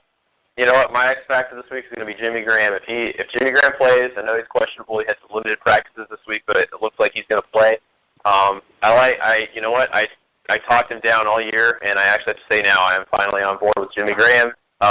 He looks like he's being utilized the way he should be utilized, especially with Russell Wilson having to be more so of a traditional pocket passer these next couple weeks with his limited mobility. I think that Jimmy Graham could take a step up and get open periodically. Well, you'd know more than I would. You actually got to see him live, so he looked pretty good last week, though. I'm a little bit concerned that he's popping up on the injury report in the middle of the week, but so definitely a situation you want to monitor going into tomorrow. Yeah, and you know what? I mean, and I'll tell you, I know it was the San Francisco defense that he was facing, but he was the one guy on that Seattle team that was getting consistently open down the field, and there was really nobody around him, and especially on his touchdown grab that I got filmed. He was wide open, and I look for that to continue. And if there's one guy that's going to be productive this week on that Seattle offense, I think it will be Jimmy Graham. Or Christine Michael is also a nice play as an RB2 / flex this week. I think that you could definitely do a lot worse. He looks like he has grabbed a stranglehold on that starting job for as long as he's effective. He's kind of a guy that I wouldn't mind sitting him against the Jets, to be honest. I mean, obviously, I like what I've been seeing out of Christine Michael, but I don't see him having a whole lot of success this week. He's going against number 3 run defense. No one's really been able to run on the Jets. I think I have him more as a sit, as another than like a flex, maybe. Okay, interesting take. If we move on to the other side of the ball, we'll quickly find out why I still think the Jets will lose. And that's because, Fitzpatrick, he's coming off a 6-interception game, and I don't see it getting a whole lot better this week playing against Seattle, who is actually number 2 in the league in defending the pass. So I really don't see him having a whole lot of success this week. I think he's going to be having a lot of dump-offs to, like, Matt Forte and Powell, and they're playing without Decker, or one of their best red zone options. This is not shaping up like a game that they're going to win. Yeah, definitely not. Brandon Marshall's banged up. Eric Decker has been out. Enumwa is listed as questionable too. However, I think that he's fine to play. So with that being said, he's a tough guy. Yeah, he is, and he's a big target too. And Fitzpatrick hasn't been shy that he wants to get him the ball. So this is the team, and this is another game too where Forte's already getting a little banged up. The Jets are trying to run him into the ground. So there's that too. They started using Powell a little bit more last week. I think they're going to start trying to limit Forte's carries. They're trying to have him be available for the season. He's a guy who's getting up there in age, and you can't just keep giving him the ball 25 times a game. Yeah, I like Powell's workload going forward, but I really want Forte to get run into the ground because if you have Powell stashed on your bench, then you just won the lottery.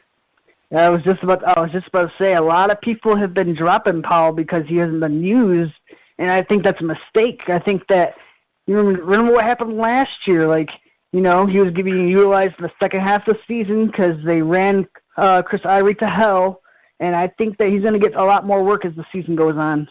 Nice little interesting stash. I think so, too. I have Powell stashed in a lot of leagues, and I think that his workload will get increased a little bit because they want to keep Forte healthy, like you were saying.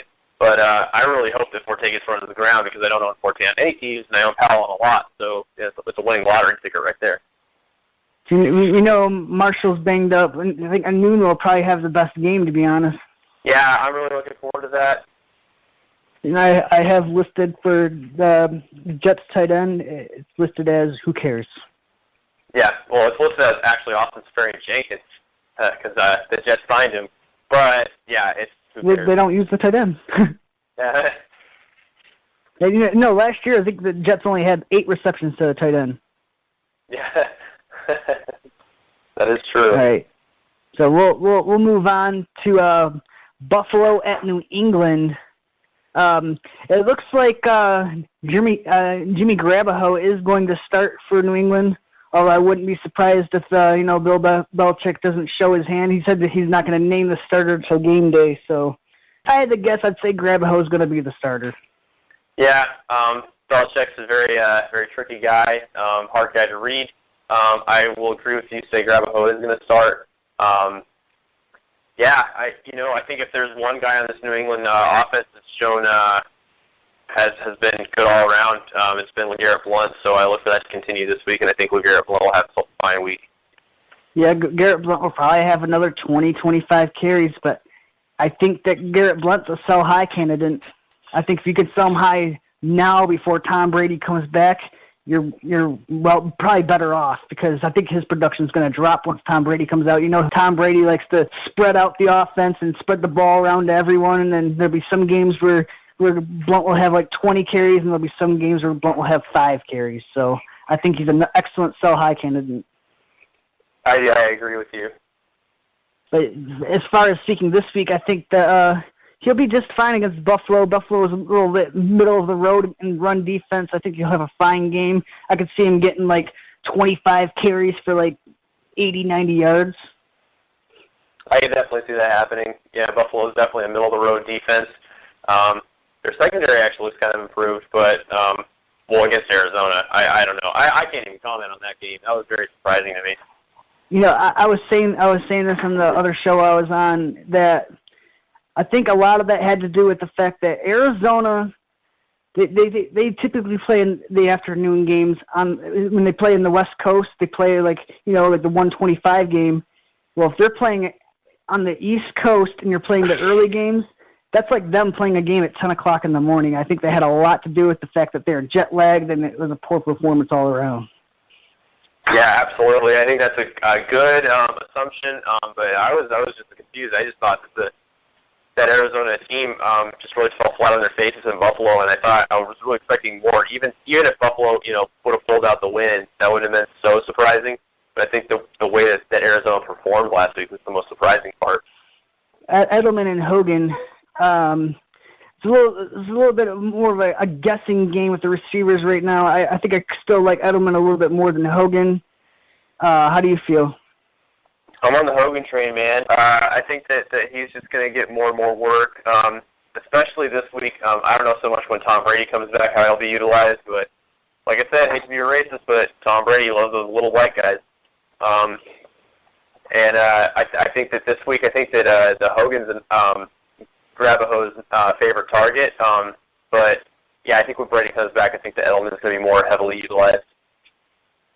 Do you see Gronk playing more snaps? Because it seemed like he only played like the red zone last week. Yeah, I hope so at least. Those soft tissue injuries, they're tricky, man. Yeah, well, I think they wanted to bring him back a little bit slower. He did play a lot of the money downs last week, but other than that, it was still him sitting on the bench. I think he'll definitely play a lot more this week. He's going against Buffalo as a division rival, so this is definitely a game you don't want to lose. Yeah, absolutely. All right, going over to the other side of the ball, there's not a whole lot over there. You got Tyrod Taylor, who hasn't really looked very impressive thus far. Is a guy that I was having a lot of high hopes for. Is a guy that I was stashing as my quarterback too on a lot of teams, but I don't know at this point. Yeah, I was very high on him season beginning, and now, especially with Sammy Watkins gone, that does nothing but just shoots his value because now his top receivers are Salas and Goodwin and fucking Woods. You know, it's just not an impressive group of receivers, and Tyrod Taylor just, you know, he just doesn't look as impressive as he did last year. Woods is the de facto number one receiver on that team. Do you are you excited about that at all? I was at the start of the season, but now that I'm like looking at it, I really am not that excited about it. He just hasn't shown me anything. I don't think he's that good. Yeah, I just think he's a bad football player. So they actually signed Justin Hunter. So that just says all you need to know about the receiving corps. Yeah, the savior, Justin Hunter. I do think though in daily fantasy leagues like FanDuel and all that, I think that Marquise Goodwin might be an interesting play sometimes because he's only a one-dimensional player. He can run straight and then that's it. But I think in like daily fantasy leagues that's good. Like that's the kind of player that could win you tournaments. All you need is one catch for like 84 yards and a touchdown like he did a couple of weeks ago. Yeah, exactly. Yeah, he's a totally one-dimensional player. He's just a speedster, stretches the field, catches a deep ball for a touchdown, and then that's your fantasy day right there. Yeah, but those are the kind of plays that win you daily fantasy tournaments. So keep that in mind. Really, the only other player worth mentioning on this offense is LaShawn McCoy. I think that with Sammy Watkins going out for a while, he's just going to turn into more of a workhorse. Yeah, exactly. All the cards have been falling on the table perfectly for McCoy this year. They get rid of his main threat in the backfield. Now they get rid of their passing attack. He's gonna be run to the ground. Oh yeah, dude. Yeah, if you left out with McCoy on your team this year, I think that you made a fine decision, and everything's going right for him. Yeah, 'cause I really wasn't a big McCoy fan to start out, but once I started seeing him in the preseason, and once Carlos Williams is gone, I was like, oh, he's going to be good. Yeah, and he has. He has not disappointed so far. And I think this is a bad Buffalo team. As long as he can stay healthy, I think that this team is going to be bad, but I think LaShawn McCoy is going to be good. All right. I think the only game we haven't touched on is St. Louis going on the road to Arizona. Carson Palmer, he's been struggling this year. He's coming off a four-pick game. And what I was noticing when I was looking at some game tape on him is that a lot of teams are playing the deep ball because Arizona was so good at getting the ball down the field last year that teams are starting to just key in on that, and they're leaving like these short to intermediate routes open, but he's not taking them. He's still trying to force the ball down the field. And I think until he starts checking the ball down more, teams are just still going to be playing over the top. And once he starts checking it down, that's when he could start going over the top and getting those running lanes open for David Johnson, who's also hasn't been real efficient. He's been getting the volume, but it remains to be seen how efficient he's going to be with it. Yeah, definitely. I do agree with your take on that one. Arizona was one of the best teams in the league last year with those deep balls. They had one of the more exciting teams to watch last year. And I think that, Carson Palmer's just trying to force it too much. I think if he takes advantage of those intermediate routes, it's also going to up Floyd's value too. It kind of hurts John Brown for the rest of the season until Carson Palmer can prove that they can beat teams in those underneath routes. John Brown actually had a decent game despite the poor game by Palmer last week. Yeah, I did see that, and I thought he was going to come alive. I thought people dropping him was a bit premature. I would have given him another week. I said it on the previous shows. You should probably wait a few more weeks. Yeah, you were giving him a little more of a leeway than I was. Yeah, you're giving him a little more leeway than I was, but I still said, hey, it's a little early to drop John Brown. And in a lot of leagues, I ended up just picking him up off the waiver wire for people that dropped him. Interesting stat about Carson Palmer this year. He is 5 of 17 on passes that go beyond 20 yards. Wow, that's a fire stat right there. Less than 33%. That's a very fire stat. Let's see, if you go to the other side of the ball, we got nothing. You got Chase Keenum, who he doesn't obviously he's a broken record. He doesn't scare anybody. Hold so on, I think wait, you're forgetting somebody. You're forgetting Stedman Bailey. Oh yeah, news are he's going to come back from his head injury and he's going to be the number one receiver. Yeah. Oh, is that what he said? No. Oh. It's just me being facetious. Oh, it's just you being an asshole. Stedman Bailey is going to be the savior of that Rams offense. All right. Obviously, the only guy worth mentioning on that offense is Todd Gurley. He had a couple touchdowns. I think that's a good time to sell high on him. He got 2 touchdowns, sell high on Todd Gurley. Yeah, exactly. I would sell him right now before the storm hit. He finally had a good game, his first good game of the year. Sell.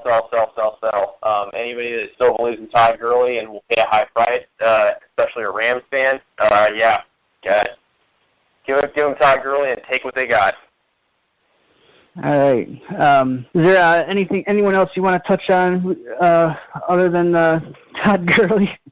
Well, don't laugh when I say this, but do you really think that Tavon Austin's performance can be replicated, or was that just kind of a fluky game where he actually ended up having a good game against the less than okay defense against Tampa Bay? Well, it's not gonna happen this week. Just put it that way. Arizona's actually got a pretty good pass defense, so I don't see it happening. Yeah. Very good. All right. That pretty much does it for all the matchups today.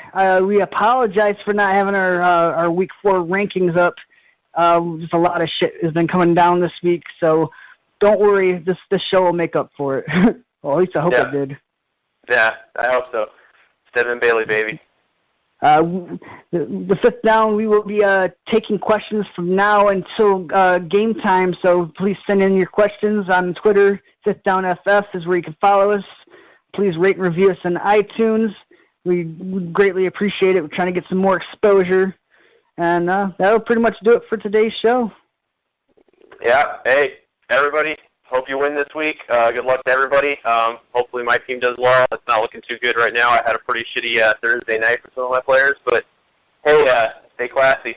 All right. Hopefully this show gave you that extra down advantage. Please tune in on Monday. We'll be doing our waiver wire show. All right. Peace out, Fifth Downers.